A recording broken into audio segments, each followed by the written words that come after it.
So let me begin by inviting you just to pause. Close your eyes for a moment if you're able. Take a breath, a real one, not the kind you do when you're rushing to the next task, the next notification, the next demand. A breath that's full, deep, kind. And ask yourself, why am I learning? It sounds like such a simple question, doesn't it? Why am I learning? But it's not so simple at all. Not in today's world. Not in a world where we're taught to perform more than we're taught to understand. Where we're trained to chase results instead of reflect on meaning. Where the deeper why of learning is buried beneath deadlines, grades, expectations, and fear. We are told from a very young age that our worth is measured by numbers, percentages, test scores, rankings. You are a grade on a transcript. You are a GPA. You are how many letters you can string behind your name. BA, MA, PhD. And for many of us, the pressure is so constant, so heavy, that we don't even realize we've stopped asking questions. We just run, and we don't even know why we're running anymore, but this isn't a path to wisdom. It's a treadmill. And treadmills don't go anywhere. They exhaust you, sure. They make you sweat. They make you burn. But they don't carry you to new ground. They don't show you the world. They just wear you down. And in the Dhamma, in the teachings of the Buddha, we learn to step off that treadmill. We learn to sit still. We learn to ask again, what am I doing with this precious life? The Buddha never praised knowledge for knowledge's sake. He never glorified scholars or intellectuals for their memorization. He never said, the one who recites the most suttas shall be free. No, what he praised was wisdom, and wisdom only, arises when learning is rooted in reflection, in sincerity, in a deep inner shift that turns study into transformation. Let me tell you a little story. Once, in the time of the Buddha, there was a young Brahmin student named Sela. He was brilliant, talented, gifted in the Vedas, the chants, the formal philosophies of his time. People praised him. They said, Sela will be great. They said, Sela will rise high. But Sela, though intelligent, was restless. And one day, he heard the Buddha speaking in a nearby village. It wasn't an academic lecture. It wasn't even formal. The Buddha just spoke to the people, gently, clearly, naturally. He talked about suffering, about craving, about how we cling and how we hurt. And Sela was struck silent. Because in all his years of study, he'd never once asked, how does this help me let go of suffering? He'd learned how to win arguments, but not how to win over his own fear. He'd learned how to memorize chants, but not how to meet the ache in his own heart. He'd learned how to analyze the world, but not how to be at peace in it. So Sela followed the Buddha. He asked questions. He listened. He let go. And he became a monk, a real student, not of textbooks, but of truth. And that is the mindset shift I want you to begin to feel. Not just to study for a grade, but to study for growth. Not just to cram for the exam, but to sit with the material, breathe with it, open to it, and ask, how does this help me understand life more clearly? Because you see, grades are short-lived, growth is forever. Let's go deeper. How many times have you caught yourself studying just to get it over with? You open the book, glance through the lines, highlight a few keywords. Maybe you read it out loud to stay awake. Maybe you write flashcards, repeat them 10 times, pass the test, and forget everything the next week. And why not? That's the system, right? But what if we studied like meditators? What if we studied like monks? In the Theravada tradition, study is never about just collecting information. It's about applying the Dhamma directly to our own minds, our own habits, our own reactions. When a monk studies impermanence, it's not just a concept. It's an invitation to see, this craving I have, it too will pass. This fear, this desire, this obsession with results, it's all rising and falling, all changing. So even math, even chemistry, even history, and if you meet it with awareness, with curiosity, with depth, it becomes a mirror. A means to sharpen your attention, to notice patterns, to refine perception, to be more present. I want to share something very personal with you. There was a young woman I once met during a retreat. She was a university student studying psychology. Brilliant, but burned out. She told me, tears in her eyes, "I used to love this field. I wanted to help people. I wanted to understand suffering. But now I just feel numb. I'm memorizing terms I don't care about, writing essays I don't believe in. I feel like I'm losing myself." We sat together in silence for a long time. Then I asked her gently, "Can you let go of the pressure just for now? Just for one day? And instead of studying for anyone else, could you return to the joy of learning?" She didn't answer right away, but I saw the question land in her heart. A few months later, she wrote to me. She'd begun to journal again. To read not just what was assigned, but what sparked her. To study not just to pass, but to connect. And in that shift, that quiet, sincere shift, she found herself again. That's what it means to study for the soul. So let's look honestly. At where we are you treating your education like a hoop to jump through? Like a race to the next test? Or are you brave enough to slow down, to ask why? To follow curiosity, even if it doesn't fit neatly in the syllabus? To trust that your deepest learning may not always come with a grade, but with a sense of understanding, of expansion, of growth. In Buddhism, there is a word, yoniso manasikara. It means wise attention. It's not about what you look at, it's about how you look. You can read an entire book with dull, distracted attention and learn nothing. Or you can read one sentence, fully present, fully open, and have your whole heart transformed.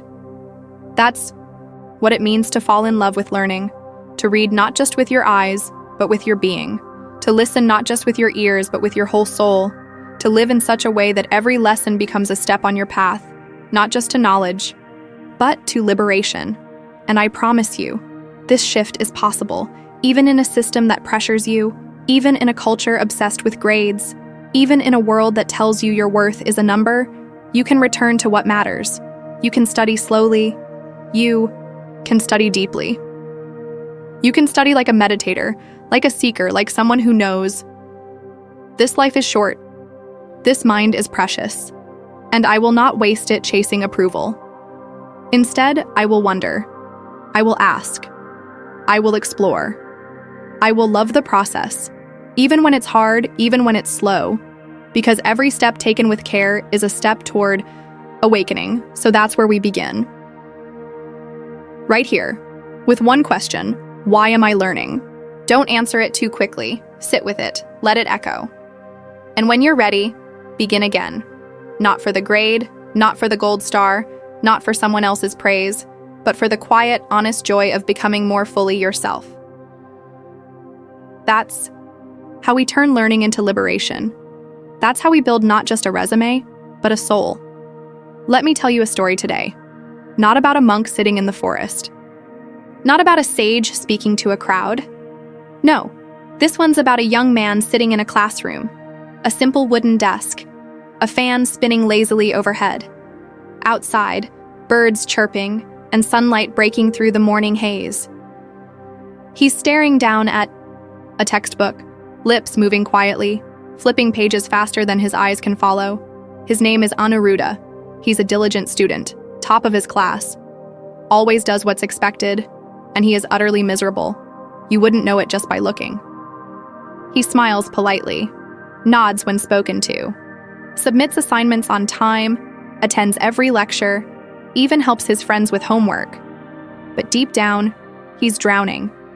Drowning in expectations, drowning in pressure, drowning in this endless treadmill of doing more, scoring higher, achieving faster, with no idea why, and one day, it all catches up to him. The night before a major exam, Anuruddha stays up until 3 a.m. reviewing formulas he's long since memorized but never understood. His eyes blur, his head spins, and finally, with a sigh, he closes the book and whispers, "Why am I doing this? It's not rebellion.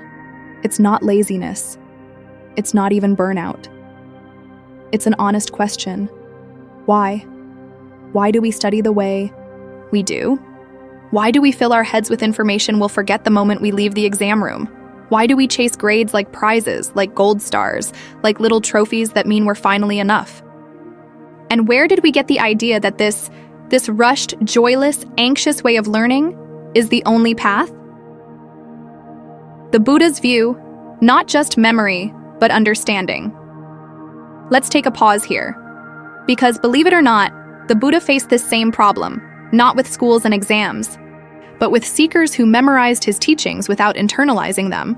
He once said, "Just as a cowherd counts the cows for another, so too does one recite much of the Dhamma, but does not practice." You see, the danger was already there, 2600.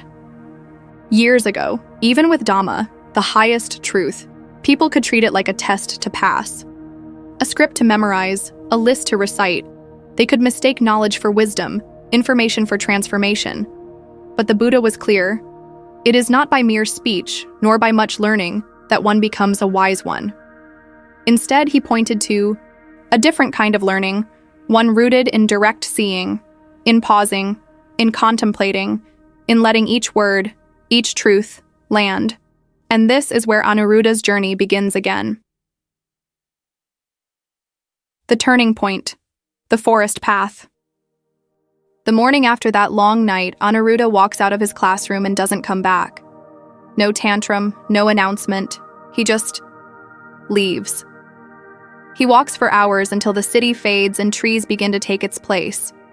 He doesn't know where he's going, but he knows he's tired of chasing things he doesn't believe in. And then, perhaps guided by something beyond logic, he finds himself standing outside a small monastery. Old wooden gate. Stone path lined with fallen leaves. A stillness in the air he hasn't felt in years. He hesitates. He almost turns around, but an old monk sitting under the Bodhi tree sees him, smiles, and says, "You look like someone who's been studying too hard." The real learning begins. Anuruddha stays at the monastery for a day, then a week, then a month. At first, he struggles. He keeps asking for books, for lessons, for exams to pass. He wants to prove himself. He wants to feel useful. But the monk, let's call him Pantadamasiri, just smiles and says, "You don't need to learn more. You need to see more." So Bhante gives him simple tasks, sweeping the leaves, washing bowls, walking slowly along the forest path. No lectures, no textbooks, just silence, attention, repetition, and at first, Anuruddha resists. "I came here to learn something profound," he says one afternoon, frustration rising in his chest, and Bhante replies, "What could be more profound than learning how to be present with your own mind?" You think study is about input, but true study, the kind that frees you, is about insight. That stops him. Because no one has ever spoken to him like that. No one has ever said that how he studies matters more than what he studies. What studying for the soul really looks like. Slowly, Anuruddha starts to see. He begins to observe how his thoughts rush, like a waterfall when he gets impatient. He notices how even in silence, the mind chatters, plans, worries. He learns to sit through discomfort, to listen to the breath without judgment, to observe his own reactions as if watching clouds pass in the sky. And then, one evening, Bhante gives him a single verse from the Dhammapada. The wise one, ever meditative and steadfastly persevering, alone experiences the unconditioned peace. And Anuruddha doesn't rush to memorize it. He doesn't underline it or copy it 10 times. He just sits with it, letting the words sink into the marrow of his being. And for the first time, he understands what it means to study with the heart. New kind of student. After a year, Anuruddha returns to the city. He re-enrolls in his university. But something is different now. He still takes notes, but now with questions, not answers. He still attends lectures, but listens with curiosity. Not anxiety. He no longer crams, no longer compares, no longer chases perfection. Instead, he chases truth. He chases connection. He begins to see how biology links with compassion, how history echoes karma, how even mathematics, when studied with stillness, reveals patterns as elegant as the rising of the moon. He becomes a student not of subjects, but of life itself, and those around him notice. He's calmer, kinder, more attentive. Not because he's trying to impress anyone, but because he's finally free. Free from grades, from pressure, from the trap of studying for someone else's approval. Now he studies to grow. Now he studies to wake up, the Dhamma of deep learning. What does this have to do with you? Everything, because every time you sit down to learn, and whether it's a sutra or a science book, you're not just filling your mind, you are shaping your intention. Are you learning with fear? With comparison? With insecurity? Or are you learning with love, with patience, with the humility to know that you are just one thread in this vast, beautiful web of knowing? The Buddha never asked us to become scholars. He asked us to become wise, and true wisdom is not just what you know. It's how you live, how you relate, how you show up, moment after moment, with awareness, with gentleness, and with an open heart. Let's pause here. Let's step back from the rush, from the grinding, from the mental noise that tells us we're not good enough unless we're producing, unless we're achieving, unless we're proving something to someone. I want you to take a deep breath with me, right now. Inhale gently, and let it go, because in this moment, we are going to look not just at how we study, but how we live. And the two, as the Buddha showed us again and again, are never truly separate. The mindset shift I'm inviting you into, it's not merely a shift in how you approach your education. It's a deeper awakening, a spiritual transformation, a letting go of striving, and an entering into understanding. Let me share with you a simple, powerful truth from the Buddha's own life.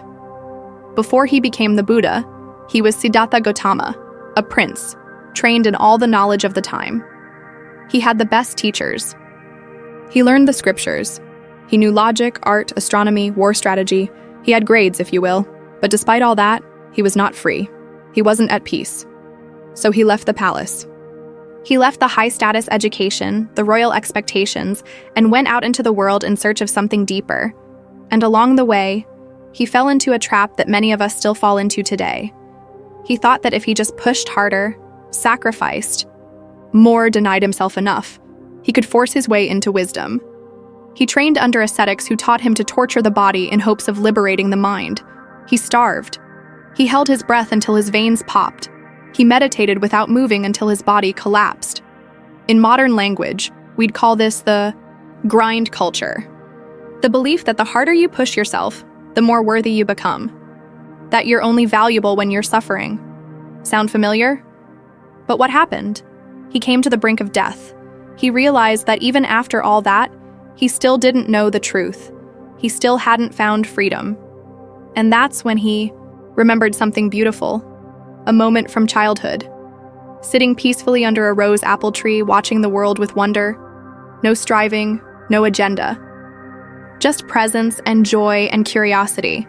That moment led him to discover the middle way.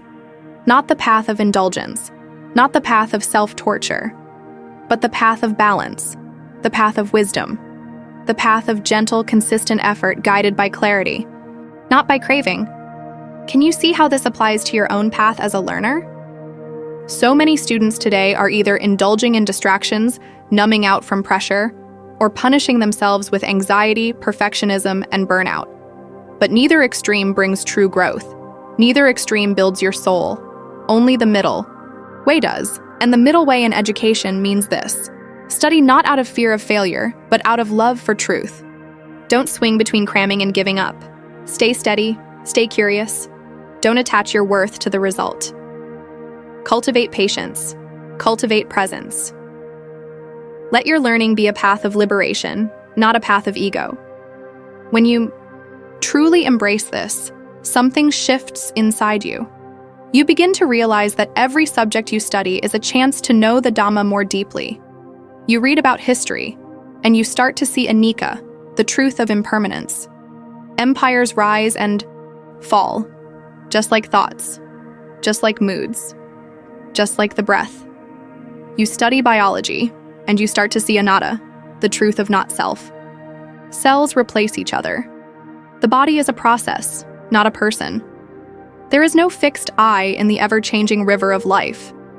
You learn about economics, and you begin to see dukkha, the unsatisfactoriness of chasing gain, and the stress that comes from clinging to material stability in an unstable world. And suddenly, Your studying becomes sacred. Your learning becomes meditation. Not because you're memorizing Dhamma words, but because you're learning to see clearly. You're training your mind to investigate reality. You're developing panya, wisdom, the very thing the Buddha said leads to liberation. This is the shift I want you to make, from chasing grades to seeking understanding, from cramming facts to contemplating causes and conditions, from sprinting for success to walking steadily on the path of awakening. You might be wondering, though, but if I study like this, will I still succeed in school? Will I still get the grades? That's the fear that's been planted in all of us since childhood. If I don't perform, I won't be okay. But here's the beautiful paradox. When you stop chasing performance, when you stop studying just to impress and start studying to understand, you actually do better. You remember more, you retain more, you feel less stressed, you become more engaged. Because your learning is no longer coming from fear. It's coming from interest, from peace, from love. And what is that love? It's chanda, the wholesome desire to grow. The kind of energy the Buddha praised. Not craving, not obsession, but deep, wholesome motivation. The joy of learning. The joy of becoming wiser. The joy of freeing the mind from ignorance little by little. That kind of joy, that kind of studying, builds your soul. Now, let me tell you something from my own experience. I once met a young man, a university student who was failing every class. He came to a Dhamma retreat, not for the teachings, but because he was burned out. He had tried everything: tutoring, pills, late-night cramming, motivational videos, but nothing worked. He was exhausted, ashamed, angry, but during the retreat, we didn't talk about school. We talked about breathing, about watching thoughts arise and fall, about not clinging to them. We practiced walking meditation, eating meditation. We learned to slow down, and on the third day during a group discussion, he said something I'll never forget. He said, "I realized I don't hate learning. I only hated the pressure. I hated the feeling that no matter how hard I tried, I was never enough. But now I just want to know. I want to understand. Even if I fail the class, I want to understand." That's it. That's the turning point. Not everyone who comes to the Dhamma becomes a monk, but everyone who comes with humility and with patience can become free in their own way. He went back to school after the retreat, still unsure of how he'd do on the exams, but now he was studying differently, slower, gentler, more inquisitive, more mindful. And you know what happened? He started passing. Not because he became a genius overnight, but because the anxiety dropped away. The clarity rose up. His attention returned. And he discovered a secret. The mind, when calm, is capable of miracles. This is what I want for you. Whether you're a student, a teacher, a parent, a monk, or someone far past your school days, I want you to remember that learning never ends. And if you walk the middle way, if you walk with love, with patience, with wisdom, then learning becomes liberation. Because that's what the Buddha showed us. He didn't just study the world to explain it. He studied the world to understand suffering, to end suffering, to awaken. And now it's your turn. Let your study, whatever it may be, become your meditation. Let your curiosity become your path. Let your questions become the doorway to wisdom. And above all, let your effort be gentle. Let your joy be great. Let your mind be free. There's something I want to ask you, something that might sound simple at first, but if you sit with it long enough, it might just change your entire relationship to learning, to effort, even to your very self. Here it is. Have you ever let your curiosity guide your practice? Not your ambition, not your guilt, not your anxiety to get it right, but genuine, childlike, wide-eyed curiosity. You see, in the Dhamma, we speak often about mindfulness, sati, about investigation, dhammavikaya, about energy, virya, and joy, priti. These are factors of enlightenment, core ingredients, of the path that leads out of suffering. But buried in that list, often unnoticed, is this subtle but sacred whisper. the encouragement to explore, to investigate, to not take things at face value, to not live on autopilot. And that's why, in this part of the journey together, I want to invite you into something deeper. Not just the mindset of growth over grades, but the experience of awakening curiosity as a sacred practice. Because here's the truth no one tells you in school. When you approach learning like a spiritual practice, when you engage with any subject as though it were a doorway to wisdom, something remarkable happens. You stop trying to escape the material, and you start entering it. You stop cramming facts into your head like a robot, and you start drawing connections like a mystic. You stop treating school as a chore and begin treating it as a mirror. Let me share a story.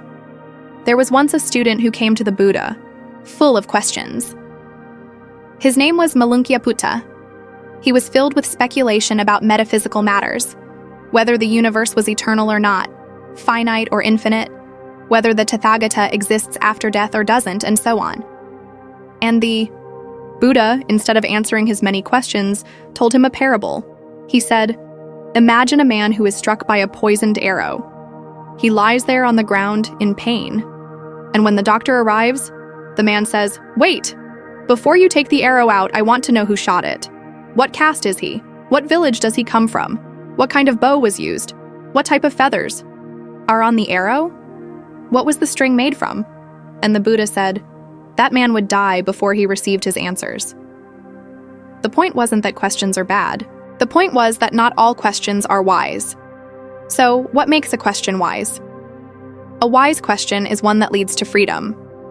A wise question is not just curious, but also courageous. It points you not outward into endless speculation, but inward, into deep realization. When we talk about being curious in the Dhamma, we're not just talking about random wondering. We're talking about a noble inquiry, one that seeks to understand the truth of this body, this mind, this world, and how they all come together to either perpetuate dukkha, suffering, or liberate us from it. So let's bring that to the world. Of study to education. Imagine you're sitting in class and the subject is math. Maybe it's calculus or statistics or something you swore you'd never use in real life. Now, the untrained mind immediately thinks, "Why am I learning this? This is useless. Just give me the grade and let me go." But the curious, Dhamma-inspired mind asks, how does this system of logic reflect the patterns of cause and effect I see in nature? How does the precision of this formula mirror the precision of karma? How does structure arise from seeming chaos? And maybe that leads you to see that life too has formulas. That just as 2 + 2 = 4, greed plus delusion starts suffering. That just as exponential growth can change numbers fast, so too can repeated wholesome actions transform your heart beyond what you ever thought possible, or maybe it's history class.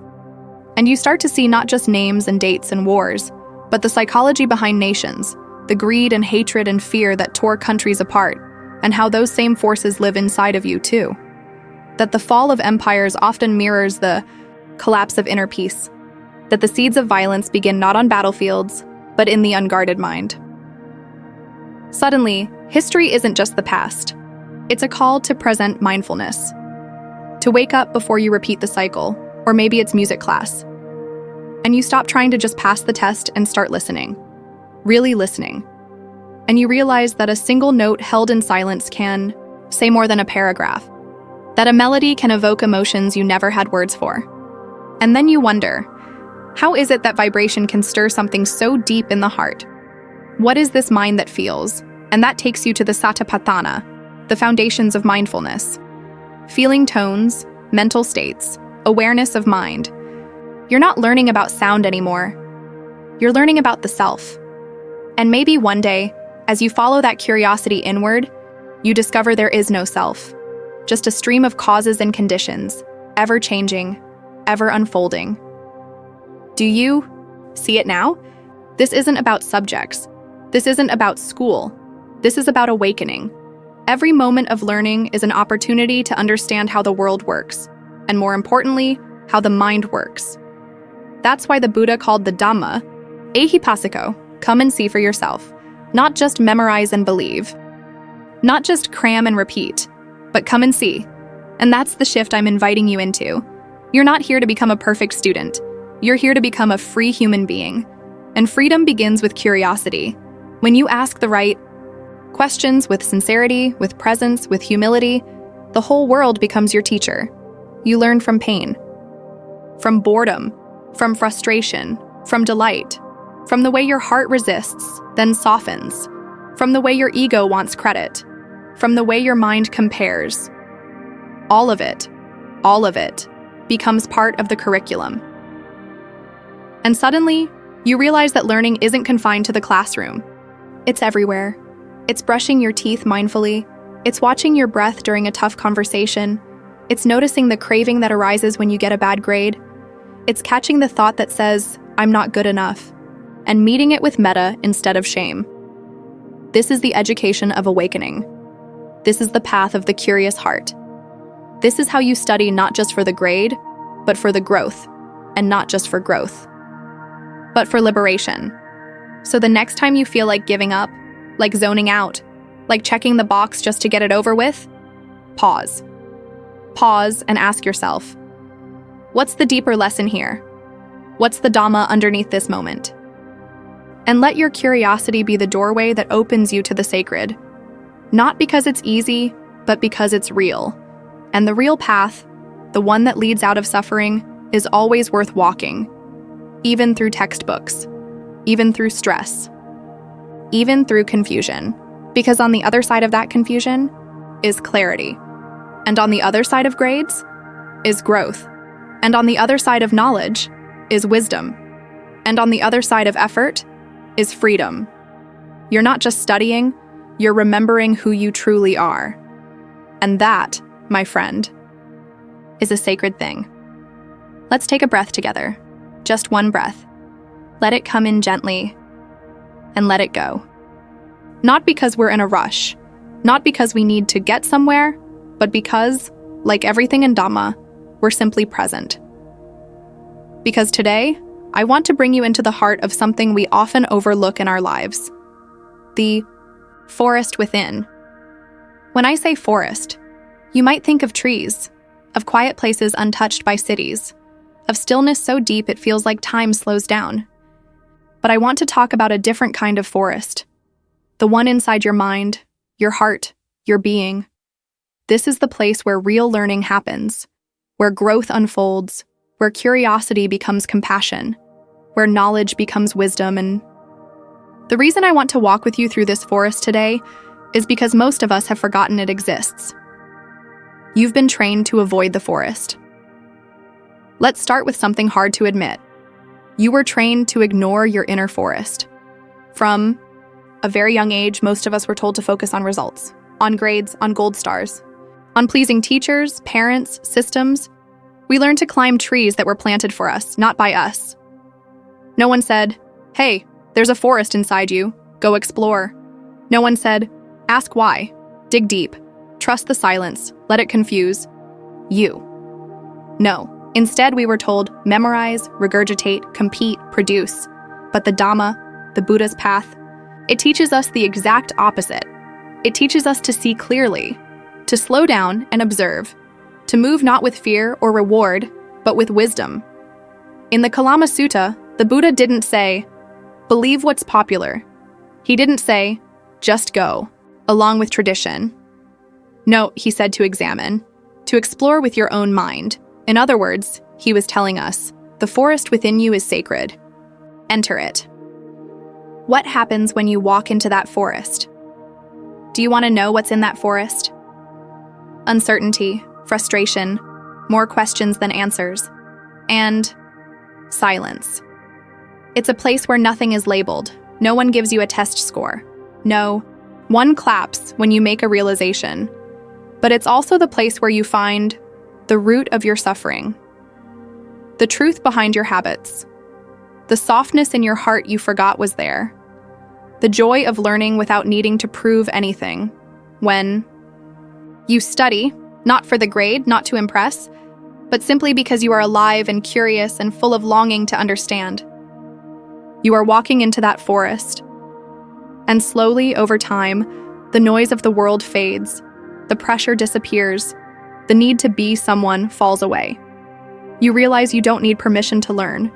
You don't need a certificate to understand. You don't need a title to be wise, you just need the willingness to take one step at a time. Through the trees. What the Buddha saw in the forest. We forget sometimes that the Buddha didn't awaken in a palace or a classroom. He didn't get his realization through formal education. He walked into a forest, literally, and sat down, under a tree. And in that deep, vast stillness, he didn't try to cram more knowledge into his mind. He let go. He watched. He observed the breath. He noticed the rising and falling of thoughts. He saw the patterns of craving and aversion and clinging. And what did he find? Not a grade, not a reward, but freedom. Do you see how radical that is? The wisest human to ever live didn't find truth by trying harder. He found it by surrendering more deeply into the present moment. He turned inward, into his own forest. And in doing so, he taught us. We each carry a forest of truth inside us too. The fear of stillness. But let's be honest. Most of us are afraid of stillness. We fear what we'll find when there's no textbook to hide behind. No busy schedule. No algorithm to distract us. No metrics to measure our worth. Stillness is terrifying because it forces us to face ourselves. That's why people often sprint. They cram. They stuff their days full. Not just because they want to succeed, but because they're scared to stop. But in the Dhamma, stopping is the beginning. When we stop, we see. When we see, we understand. And when we understand, we can let go. So if you're feeling scared of slowing down, that's okay. Be gentle with yourself. You don't need to run into the forest at full speed. You can just sit at the edge. Listen. Watch the trees move in the wind. Let your mind settle like a lake after a storm. The forest will still be there. When you're ready. Relearning how to learn. This part might hurt a little. But I want you to ask yourself honestly, when was the last time you enjoyed learning? When was the last time you studied something without trying to win? When did you last ask a question not because it would be on the test, but because it stirred your heart? If it's been a long time, that's not your fault. You were taught to value performance over presence. You were trained to seek approval over awakening. But here's the good news. You can unlearn that. You can learn how to learn again. You can remember how to play with ideas, how to chase questions down winding paths, how to read a book and feel something instead of scanning for answers. You can make learning sacred again, because when you study from a place of reverence, of wonder, of humility, it's not about becoming smarter. It's about becoming more aware. Wisdom comes slowly. And that's the point in today's world. Everything is about speed. Faster downloads, faster degrees, faster success. But the Dhamma doesn't rush. Truth doesn't scream. Wisdom doesn't force itself on you. It whispers. It waits. It reveals itself over time, like light filtering through the trees at dawn, and you can't speed that up. You can't cram for enlightenment. You can only sit and breathe and study the moments as they pass through you. Study what it feels like to want something. Study how the mind resists pain. Study how a simple sound can bring back a memory from years ago. Study how your emotions move like weather. This is real study. And it's not found in textbooks. It's found in your experience. And once you start paying attention, you'll realize you've always been in the forest. You just hadn't opened your eyes yet. Everything connects. When you slow down enough to see in the forest, everything is connected. The roots, the leaves, the wind, the silence. It's the same with what you're learning. Math connects to physics. Physics connects to music. Music connects to emotions. Emotions connect to memory. Memory connects to identity. Identity connects to suffering, and suffering. Suffering leads you to the path. Everything you learn is part of that path. If you're willing to look closely, even the most boring subject can become a Dhamma door. Even the tiniest curiosity can open into a vast teaching, but only if you study. Not for grades, not for praise, not for comparison, but for freedom. Let learning be your practice. You don't need to live in a monastery to practice. You don't need to ordain. You don't need to give up the world. You just need to change how you see. Let learning be your practice. Let your curiosity be your meditation. Let your questions be your chanting. Let your moments of insight be your offering. This is the path of the forest dweller, not the one who hides from the world, but the one who sees the world clearly, because they've first looked inside. You can become that person. You can walk through the forest of your mind, one breath at a time, until the leaves stop scaring you. Until the shadows become friends. Until you find, waiting for you at the center, not a grade, not a prize, but peace. And that's worth more than any diploma. So here's something most people don't realize. And I mean really don't. Realize even though they say the words all the time. Ready? Wisdom isn't about knowing more. It's about seeing deeper. See, in the beginning, when we're young or just starting out on this path of learning, we think that growth means accumulating. More facts, more books, more information, more degrees, more knowledge. And yes, all of that has value. All of that can help. But the real shift, the real awakening, comes when you realize that true learning isn't about stacking up pieces of knowledge like bricks in a wall. It's about seeing through the wall, seeing what connects the bricks, seeing why the wall was built in the first place, seeing who you become as you sit beside that wall every day, watching the sun rise and fall, listening to the wind whisper stories through its cracks. That's the deepest kind of knowing. It's not just learning to know, it's learning to see. Let me take you back again. Not to a classroom this time, not to any formal setting, but to a small forest monastery, nestled somewhere in the green silence of Southeast Asia. The air there is thick with humidity, the kind that makes your clothes stick to your skin and your breath feel heavy. But more than that, the air is thick with stillness. And in that stillness, I met an old monk. He didn't say much. In fact, he rarely spoke. He'd been living in that forest for over 20 years, alone, most of the time. No phone, no electricity, no bookshelf stacked high with scripture. Just a small kuti, a robe, a bowl, and the Dhamma. When I asked him what he'd learned after all those years in silence, he looked at me, not through me, not past me, but into me. And he said something I will never forget. I learned how to sit with myself without needing to escape. Think about that. He wasn't talking about solving equations, or reading suttas, or memorizing chants. He was talking about learning how to stay, how to be present with his own experience, with no craving to change it, no aversion to reject it, no delusion to mask it. And that's when it hit me. All those years I'd spent trying to get smarter, to achieve, to understand, to master the world, I was actually just running. Running from myself. Because let's be honest, so much of our education is structured around escape. We want to escape discomfort, so we memorize instead of understand. We want to escape failure, so we cheat or cram or aim only for what's testable. We want to escape not knowing, so we pretend we're confident, even when we're confused. We want to escape judgment, so we conform. But you know what the Buddha taught? Sabbe Dhamma Anatta. All phenomena are not self, meaning there's nothing to hold on to, nothing to protect, no fixed identity to defend. And once you really see that, once you begin to loosen the grip on the illusion of self, you can finally stop running. You can be with your own confusion, your own curiosity, your own questions, your own wonder. And that's the real education. That's the education that matters more than any exam or GPA or gold medal. That's the kind of growth that builds not just a good student, but a wise human being.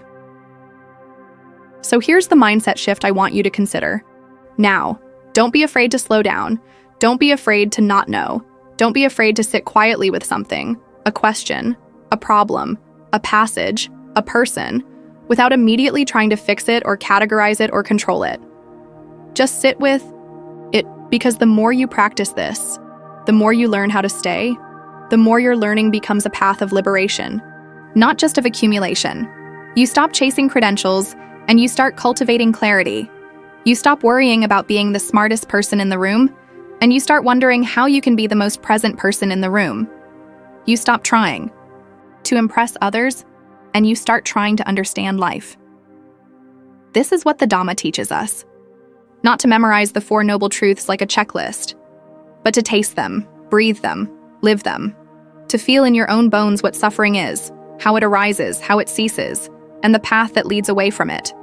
To understand that every subject, whether it's biology or literature or economics, is just another mirror pointing back at this question. Who am I really? And now I'll tell you the most beautiful part of this whole journey. When you really begin to study like this, when you study not just to know, but to see, to understand, to wake up, then everything becomes your teacher. Not just the textbooks, not just the monks, not just the lectures, but the trees, the traffic jam, the way your mind resists waking up early, the sound of a bird in the middle of the night, the ache in your heart after a fight with someone you love, the silence that falls after a deep breath. This is the education that builds your soul, not because it's glamorous, not because it's easy, but because it's real. It's rooted in the truth of this moment, and the next, until even time itself begins to dissolve. And all that's left is a quiet, radiant knowing that this life is precious and fleeting and worth paying attention to. So my friend, if you've made it this far, here's what I want to leave you with for today. Let go of the pressure to be perfect. Let go of the fear of falling behind. Let go of the illusion that you need to prove your worth through achievements. You are not a machine. You are not a number. You are a being, walking this earth for a brief and wondrous time, with a mind capable of reflection, with a heart capable of compassion, with a soul capable of awakening. Learn from that place, study from that place, live from that place. And I promise you, the kind of success you find there, it may not always show up on your transcript, but it will show up in your life, in how you listen, in how you love, in how you stay, in how you see. There's a moment in every seeker's life when the fire that once fueled ambition begins to flicker, not extinguished. No, not that, but transformed. It is no longer the restless fire of wanting to prove something to the world. It becomes quieter, deeper, more enduring. It is the fire of understanding. That's where we are now, you and I, in this journey together. If you've stayed with me this far, then you already feel it. This isn't just about grades, about tests, about deadlines and diplomas. This is about something else. Something sacred. And I want to talk with you today about that shift, that inner turning. The moment when learning becomes not a duty, but a devotion. When study becomes not a burden, but a blessing. When the mind no longer races out of fear, but walks in peace, rooted in love for truth. This shift, my friend, is not a small one. It's revolutionary. Let's begin with a simple story. There was once a young monk, quiet, diligent, but struggling. His name was Sumedha. He memorized all the discourses. He could chant the suttas from dawn till dusk. He followed every rule in the Vinaya with a precision that astonished even his elders. But something was missing. Though his knowledge was vast, his heart was dry. He had information, yes, but he lacked insight. One evening, he sat before an elder and asked softly, "Venerable sir, why is it that I study day and night, yet I feel no peace?" The elder looked at him kindly and replied, "Because you are trying to conquer Dhamma with your mind. But Dhamma is not a kingdom to conquer. It is a rain that falls. It nourishes the soil when the soil is ready, not when the farmer shouts at the sky." You see, that is the discipline of delight. The art of letting learning arise not from fear, not from pressure, but from love. Let me ask you something. When was the last time you just sat quietly with a subject, not to finish an assignment, not to prep for an exam, but simply to explore? To marvel? To wonder? Because wonder is the doorway. This is what I mean when I say, don't just study for the grade, study for the growth. Don't cram, don't sprint, don't jump through hoops like a trained animal just to meet someone else's expectations. That old model, the one where we chase gold stars or chase approval or chase a job title, is a cage. And many of us live in it for so long, we forget we're even trapped. But the Dhamma doesn't flourish in cages. In the Theravada tradition, we say that learning begins with pariyatti, the intellectual study. Then comes patapati, the practice. And finally pataveda, the direct realization. The danger is stopping at the first stage. It's so easy to read books, highlight paragraphs, take notes, and think we know. But knowing about something is not the same as knowing it deeply. To illustrate this, let me offer you another story. There was a student obsessed with astronomy. She could list all the planets, describe the life cycle of a star, recite the names of distant galaxies. She was a walking encyclopedia. One night, her teacher took her outside. "Look up," he said. She did. "What do you see?" She began to list facts, names, distances, temperatures, composition of gases. He gently touched her arm and said, "No, I didn't ask what you know. I asked what you see." She fell silent, and in that silence, she saw, really saw, for the first time in years, the stars weren't concepts anymore. They were lights, living, burning, singing. This is the kind of seeing I want for you. Not just knowing the Eightfold Path, but walking it. Not just memorizing the Four Noble Truths, but feeling them in your bones. Not just reading about impermanence, but seeing it in your breath, your body, your thoughts, your life. So how do we cultivate this kind of learning? We begin with humility, the kind of humility that says, I don't have to be the smartest. I just want to be sincere. The kind of humility that lets go of performance and leans into presence. The kind of humility that bows, not to others, but to truth itself. Next, we lean into curiosity. Curiosity is not childish. It is sacred.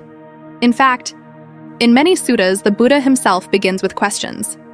He doesn't just hand out teachings like prescriptions. He invites dialogue, inquiry, exploration.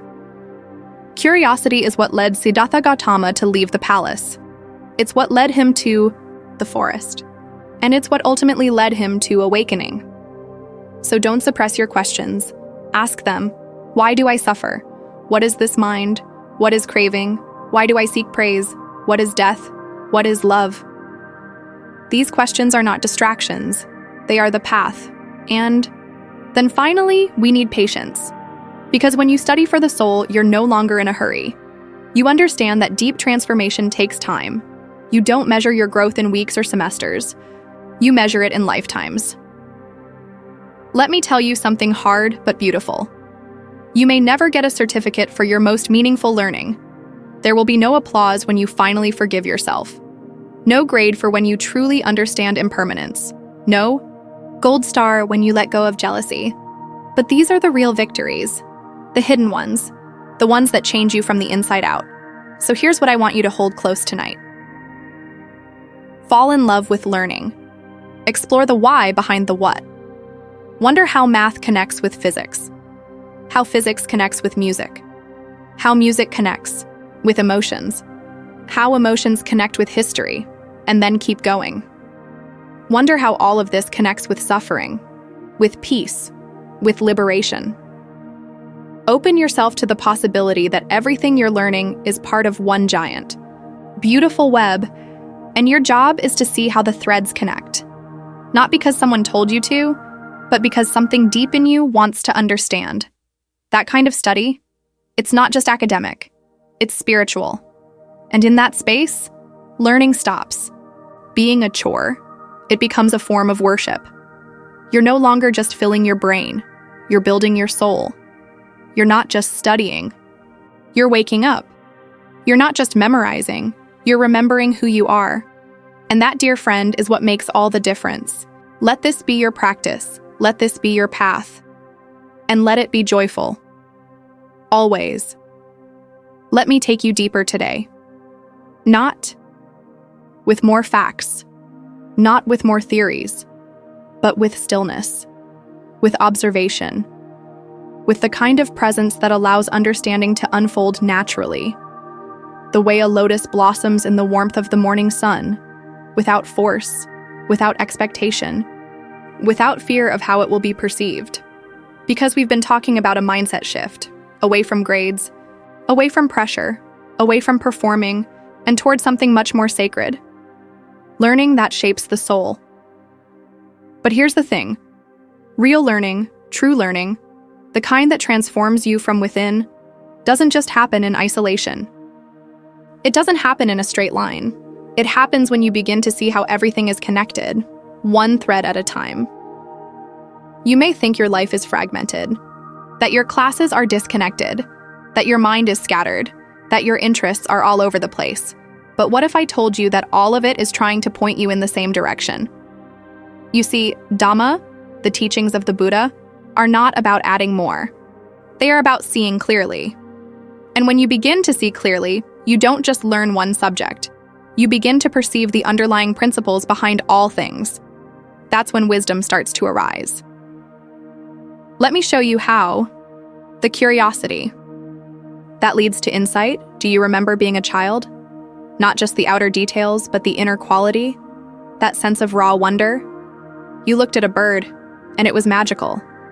You heard the sound of the rain, and it felt like music. You asked 100 questions a day, not because you needed to pass a test, but because you needed to know. Your curiosity wasn't forced. It was sacred. And then slowly, that curiosity started to shrink. Stop asking so many questions. Stay on topic. That won't be on the exam. Just memorize the answer. Piece by piece, the thread of wonder was severed, and something precious was lost. But what if we could go back to that? Not back in time, but back in mind. What if we could rediscover that childlike curiosity and follow it? What if we let it lead us not just to better grades, but to deeper truths? In the Theravada tradition, there's a term, yoniso manasikara, wise attention, thorough attention. It means looking deeply, inquiring carefully, not stopping at the surface of things. The Buddha encouraged us to ask questions, not just accept answers. He encouraged us to explore cause and effect, to see how suffering arises and how it ends. This isn't just spiritual, this is universal, and it can be applied to every subject you study. The web beneath the surface. Let me give you a simple example. You're learning math. Maybe calculus. It feels dry, mechanical, like a bunch of rules and symbols. You ask yourself, when will I ever use this? But then you start to wonder, what is math really? And suddenly you realize, math is the language of patterns. The same patterns that govern the movement of planets, the flow of rivers, the spirals of galaxies, the curves of a seashell, the timing of music, the rhythm of breath. Then one day you open a physics book, and you see equations that describe gravity, motion, energy. And you realize, oh, this is math applied to the world. Physics connects to math, but it doesn't stop there, because now you start to wonder, what's behind these forces? How does light behave like a wave and a particle? What is space? What is time? Suddenly, physics becomes philosophy. And philosophy, it brings you face to face with the very questions the Buddha asked beneath the Bodhi tree. What is the nature of this experience? Who is the one who knows? What causes suffering? How can I be free? You see, the thread of math leads to physics. Physics leads to philosophy. Philosophy leads to contemplation. And contemplation leads to awakening. It's all connected. And you are the one walking the thread. Weaving the heart into learning. Let me ask you something deeply personal now. When was the last time you cried from something you learned? Not from being overwhelmed or exhausted, but from a moment of clarity, a realization that pierced through your mind and touched your heart, a moment where knowledge became more than words. It became wisdom. For some, that moment comes from literature, a line in a novel that feels like it was written just for them. For others, it's in history, realizing the pain and resilience of generations past. For others, it's in science, beholding the vastness of the universe and feeling small yet connected. Whatever it is for you, don't ignore it. That's not just a school subject. That's a soul subject. That's the moment learning becomes sacred. The Buddha taught that wisdom must be paired with saddha, confidence, trust, faith. Not blind belief, but a deep resonance with what feels true, what feels right in the heart. When you learn with love, when you allow your heart to be part of the process, then the mind is no longer just a container. It becomes a mirror reflecting the deeper truths of life, why it hurts, and why that's okay. Some of you might be listening to this and thinking, but I've already wasted so much time. I already studied for the grade. I already sprinted through school without meaning. I already burned out chasing someone else's expectations. And that pain, that regret, it's real. But I want to tell you something you may have never heard before. It's not too late. As long as you are alive, as long as there is breath in your body, there is still time to learn in a new way, to return to that thread of curiosity, to pick up where your younger self left off, to forgive yourself for not knowing then what you're beginning to understand now. In the Buddha's teachings, there were many who came late to the path. Some were old, some had wasted years in indulgence, some had made terrible mistakes. But once they turned toward truth, even with trembling hands, the Dhamma received them like the morning sun receives a flower that blooms late. So don't dwell in regret. Just start weaving again. Start connecting the threads. Not with force, not with guilt, but with gentleness, with sincerity, with a deep bow to the sacredness of learning. The soul you are building, you see, when you learn in this way, not to impress, not to compete, not to meet deadlines, but to understand. You're not just filling your brain, you're building your soul. Let that sink in. Every moment of real curiosity. Every question asked with honesty. Every connection made with wonder. Every pause to reflect, to feel, to integrate is a brick in the temple of your inner being. And that temple? It will shelter you when life becomes uncertain. It will guide you when you feel lost. It will remind you of your worth when the world tries to reduce you to numbers, rankings, titles, because you are more than all of that. You are a thread in the great web of truth, and your role is not to be perfect. It is simply to keep weaving. With love, with attention, with care. Closing. This thread, but not the journey. I want you to imagine something now. Close your eyes, if you can. Imagine yourself as a young monk in ancient India. You carry no phone, no books, just a simple robe, a bowl, and a burning question in your heart.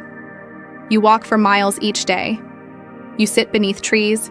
You listen to the sounds of nature. And each evening you reflect on the Dhamma, not because you have to, but because you hunger to understand. This is not a fantasy. This is the spirit of learning that the Buddha awakened. It is still available to you, right now. Even if you're surrounded by noise, even if your classes are stressful, even if your life feels chaotic, you can reclaim that inner student, the one who learns for the sake of truth, the one who sees the web of interconnection in all things, the one who, thread by thread, builds a soul worth inhabiting. Let that be your shift. Let that be your vow. Let that be the beginning of everything beautiful that is yet to come. Let's end this together, slowly, like we're sitting on an old wooden bench under a tree. You, me, and the simple question I've been asking this whole time. You ever notice how children learn? Maybe you've followed me all the way through these chapters. Maybe you've been nodding, crying, or quietly reflecting as we've walked through the forests of memory and sat by the rivers of doubt and pain. Wherever you are, just pause with me here for a little longer, because now I want to turn this question toward you. Not just about children, not about theories or spiritual practices, but about you. What if you remembered how to be a child again? What if learning wasn't about achievement, but about presence? What if failure wasn't shameful, but part of the game? What if your curiosity was sacred, not a distraction? What if your tears were welcome, not something to hide? What if your spiritual path isn't about becoming something better, but about returning to something you already were, before the world told you to grow up, toughen up, or shut up? You see, in the teachings of the Buddha, There's no commandment to become someone special. There's no reward for being the most disciplined or the most moral or the most awakened in the room. There's just this gentle invitation. Ahai. Pasiko. Come and see for yourself. Not come and perform. Not come and prove yourself.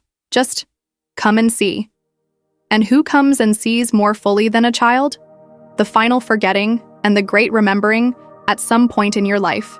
You were taught to forget. You forgot how to sit in the grass and listen to the wind. You forgot how to ask, why, without fear of sounding dumb. You forgot how to fall asleep with a heart still full of questions. You became someone who needed answers, who needed certainty, who needed to be right. But here's the paradox of Dhamma. The more we chase after answers, the further we get from the kind of wisdom that actually brings peace. The more we insist on knowing, the less we're able to see.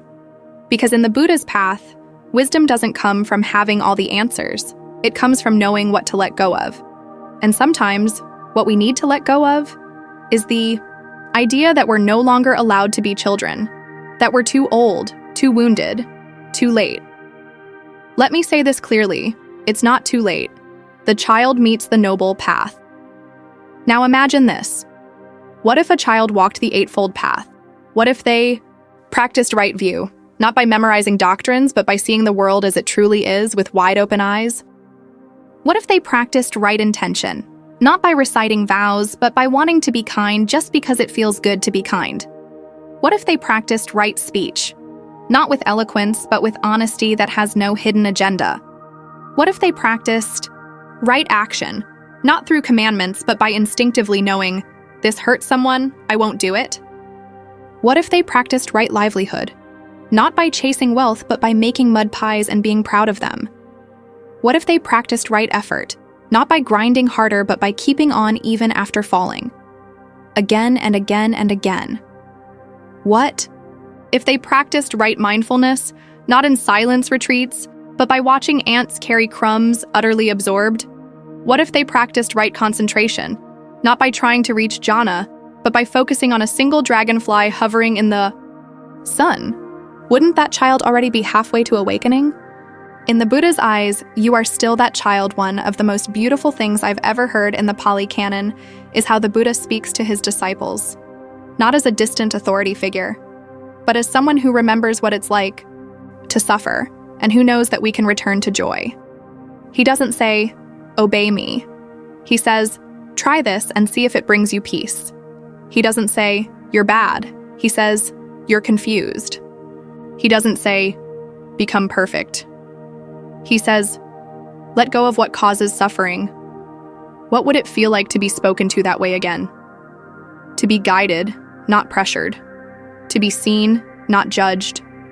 To be invited, not forced. That's the child's path to the Dhamma. It's gentle, it's curious. It's full of falling down and getting back up, with dirty hands and big questions, and a heart that never gives up. What the world needs. Now maybe you think the world needs more experts, more success, more innovation. But I don't. I think the world needs more children, not in age, but in approach, in wonder, in humility, in joy. We need grown men who can cry again. We need adult women who can laugh with their mouths full. We need people who ask stupid questions in sacred places and realize maybe those are the only questions that ever mattered. We need spiritual seekers who are willing to fail and still wake up the next day ready to play again. We don't need more control. We need more courage. And children are the bravest beings I know. One last story. Before you go, let me leave you with this. There was once a monk who spent years striving, meditating endlessly, fasting, practicing austerity. He reached deep states of absorption, but peace kept slipping through his fingers. One day, exhausted, he sat beneath a tree and watched a child chasing butterflies. The child tripped, fell in the dirt, and started to cry. But within minutes, they were laughing again, chasing, stumbling, giggling. No resistance, no shame, just being. And in that moment, something cracked open in the monk. He realized, this is it. not something to achieve, just something to remember. He let go of all striving, and in that letting go, the Dhamma revealed itself. That monk found awakening, not in effort, but in innocence. You still have time. I'll ask you now, one last time. You ever notice how children learn? And I'll answer it for you, gently, with love. They learn because they're not afraid to try, because they fall and get back up, because they listen without pretending to understand, because they love without holding back, because they believe the world might still be good. Maybe you've forgotten how to be a child, but now you remember, and that's all you ever needed. So go on now. Go play with your practice. Go sit under trees and watch butterflies. Go fail beautifully. Go cry honestly. Go love fully. Go learn again, because you, my friend, are still that child, and the path is still wide open.